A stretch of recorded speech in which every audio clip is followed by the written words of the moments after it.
கோயில் வந்து ரொம்ப சிறப்பு வாய்ந்த கோயிலுங்க. தமிழ்நாட்டுக்கு வர்ற எல்லாருமே, இந்தியாவுக்கு வர்ற எல்லாருமே அயல் நாட்டு சேர்ந்தவர் வந்தாங்கன்னா தஞ்சாவூருக்கு வரணும்னு ஆசைப்படுவாங்க. தஞ்சாவூருக்கு வந்தாங்கன்னா பெரிய கோயிலை பார்க்கணுன்னு ஆசைப்படுவாங்க. அதனால் ஒரு சிறப்பு வாய்ந்த ஒரு கட்டட கலையோடு செய்த ஒரு ஆலயம். அதனால் நான் இந்த சாமியை எப்போவும் மதிக்கிறேன். அதனால் நான் இது தஞ்சாவூருக்கு வந்ததால் சாமியை பார்க்கறதுக்காக வந்தேன். இப்போ இந்த அரசியல் நீங்கள் வந்து அதிமுக ஒரு பொறுப்பில் இருந்தீங்க. இப்போ அதிமுக கொஞ்சம் முன்ன பின்ன இருக்குது. கோயிலில் அரசியல் பேசுவேன் இல்லை, அது அது அது தலைமை முடிவு பண்ணுவாங்க. நான் கொஞ்சம் அரசியல் இல்லாமல் சினிமா நல்லா இருக்குது, அதனால் கொஞ்சம் அதை பார்த்துட்டு இருக்காங்க. சார் இப்போ சினிமா நல்லா இருக்குங்கிறீங்க, அரசியல் இருந்தால் இப்போ விஜய் லேட்டஸ்ட்டாக வந்திருக்காரு, அதை திறந்துட்டு. ஆமாம், அது வாழ்த்துக்கள் அவருக்கு. சார் இப்போ வந்து சீமான் வந்து முன்னாடி ரஜினியை பற்றி விமர்சனமாக பேசிக்கிட்டு இருந்தாரு. சரிங்க. தற்போது வந்து நேரடியாக போய் சந்திச்சுட்டு சரிங்க அரசியலுக்காண்டி தான் அப்படின்ற மாதிரிலாம் வெளில ஒரு சர்ச்சைக்குரிய பேச்செல்லாம் போயிட்டு இருக்கு. ஏன் சந்திச்சாருன்னு ரஜினி சாரும், எதுக்கு சந்திக்க போனார்னு சீமான் சார் தான் சொல்லணும். அதனால் அவங்க ரெண்டு பேரும் அதை முடிவு பண்ணணும். அதனால் ஏன் சந்திச்சாருன்னு அவர் சொல்லணும், ஏன் சந்திக்க போனார்னு இவர் சொல்லணும். நிறைய ரூமர்ஸ் இருக்குது. நான் ரெண்டு பேர்ட்டு பேசின அப்புறம் உண்மையை சொல்கிறோம். இப்போ சீமானை பற்றி பல சர்ச்சைகள்லாம் எழுந்துக்கிட்டு இருக்கு, உங்களுக்கு நீங்கள் பார்த்துருப்பீங்க, அதை நீங்கள் எப்படி பார்க்குறீங்க? சீமான் ஒரு நடிகராக எனக்கு தெரியும், அரசியல்வாதியாக மாறி இருக்காரு. இப்போ என் கூட நடிக்கிறார் படம். இப்போ நயன்தாராவோட ஹஸ்பண்ட் எடுக்கிற படம் எல்ஐசின்னு படத்தில், எல்ஐசி பேர் மாற்றிருக்காங்க, எல்ஐகேன்னு வச்சுருக்காங்கன்னு நினைக்கிறேன். ஸோ அந்த படத்தில் அவர் என் கூட ஆக்ட் பண்ணுறாரு. ஸோ நானும் அவர் தான் இப்போ பஞ்சாப்லாம் போயிருந்தோம்.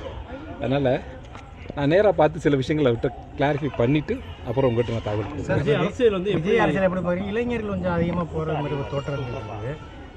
கண்டிப்பாக போவாங்கன்னு நம்புகிறேன். அவர் வந்து அவருடைய முன்னெடுப்புக்கு என்ன மனமார்ந்த வாழ்த்துக்கள். விஜய் வந்து நடிக்க வந்ததுலேருந்தே வெற்றி தான் அவருக்கு. அதனால் நிச்சயமாக இந்த அரசியலாக அவர் கை கொடுக்கும்னு நான் நம்புகிறேன். சார், இப்போ அரசியல்வாதிகள்லாம் பார்த்தீங்கன்னா தொடர்ந்து இந்த பெரிய கோயில் உள்ளே வந்து வரத்துக்கு வந்து அச்சம் நின்று வராமல் இருக்காங்க. இப்போ நீங்கள் வந்து இதோட ஒரு 4-5 டைம்கிட்ட வந்துட்டீங்க. இதோட இதை நீங்கள் எப்படி எதிர்பார்க்குறீங்க? உங்கள் கருத்தை சொல்லுங்கள். எனக்கு அப்படி தோற்றம் இல்லைங்க. நான் சொல்கிறேன், இந்தியாவுக்கு வர்ற எல்லாருமே அயல்நாடு சார்ந்தவங்க பூரா தஞ்சாவூருக்கு வருவாங்க. தஞ்சாவூருக்கு வந்தால் கண்டிப்பாக பெரிய கோயிலை பார்க்காம போக மாட்டாங்க. இப்போ நான் வெளியில் பார்த்தேன், நம்ம தமிழ்காரங்களை விட வட இந்தியர்கள் அதிகமாக இருக்காங்க, அயல் நாட்டுக்காரங்க அதிகமாக இருக்காங்க. ஸோ அது ஒரு மிகப்பெரிய பெருமை. என்றைக்கோ கட்டின ராயராஜ சோழன் இன்றைக்கும் பேர் வாங்கிட்டு இருக்கார் அப்படின்னா, இது நம்மலாம் இறந்தப்புறமும் இந்த கோயில் இருக்குன்னு நினைக்கிறேன். நீங்கள் நான் எல்லாம் இறந்தப்புறமும் இந்த கோயில் இருக்கும். கோயில் அப்படியே தான் இருக்கும், நம்ம தான் வந்து போயிட்டே இருப்போம்.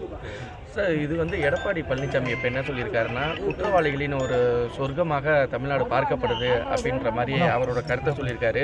அதை நீங்கள் எப்படி பார்க்குறீங்க ஒரு நடிகரை? இப்போ அதாவது போதை பழக்கம் உள்ள தமிழ்நாடாக மாறிக்கிட்டு இருக்கு அப்படின்ற மாதிரி ஒரு ஏதாவது பேசுவேன் எதிர்பார்த்து நீங்கள் வந்து கேமரா தூக்கிட்டு வந்திருக்கீங்க. நிறையா பேசுவேன் நான் 2 மணி நேரம்லாம் மேடையில் 3 மணி நேரம்லாம் பேசக்கூடிய ஒரு, ஆனால் நிறைய இருக்குது. நான் சொன்னதான் நிறைய ஸ்டோரேஜ் மாதிரி சொல்லியிருக்கீங்க சார். இதே போன வாட்டி சொன்னீங்க தலைக்கு மேலே நிறைய நிறைய பேசுவேன். நான் இப்போ இங்கேருந்து நான் ஃப்ளைட் பிடிச்சி போகணும். அதனால இந்த கேள்விக்கு மட்டும் சார் இல்லை, அது ஏன் சொன்னார்னு அவரை தான் கேட்கணும். இல்லை சார், பல கட்சி தலைவர்கள் எல்லாமே இதை தான் சொல்லிட்டு இருக்காங்க, தமிழ்நாடாக மாறிட்டு இருக்கு. நீங்கள் சொல்லுங்கள் ஜென்ரலாக. லா அண்ட் ஆர்டர் ப்ராப்ளம் வந்து இப்போ ஒரு பெரிய இந்திய அளவில் நடக்கிற, உலக அளவில் நடக்கிற ஒரு குற்றங்கள் பெருசாக ஒன்றும் நடக்கலை. பட் இங்கே நடக்கிற சம்பவங்களை வச்சு நம்ம பேசிகிட்டு இருக்கோம். இவங்களை கேட்டால் அவங்க சொல்லுவாங்க, அவங்கள கேட்டால் இவங்கள சொல்லுவாங்க. ஸோ அதனால் திரைப்படங்கள்ல வந்து போதைப் பொருள் தென்னடிக்கிறது அந்த மாதிரிலாம் வந்துட்டு இருக்குது. அப்போ இளைஞர்களுக்கு நீங்கள் எந்த மாதிரி சொல்ல வரீங்க? சத்தியமாக எனக்கு எந்த பழக்கமும் இல்லைங்க.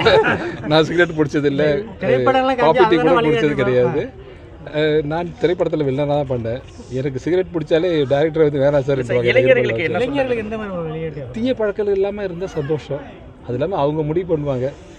அது தீய பழக்கங்கள் தான். அட்வைஸ் மாதிரி ஒரு உலகத்தில் ஒரு கெட்ட விஷயம் உலகத்தில் எதுவுமே கிடையாது.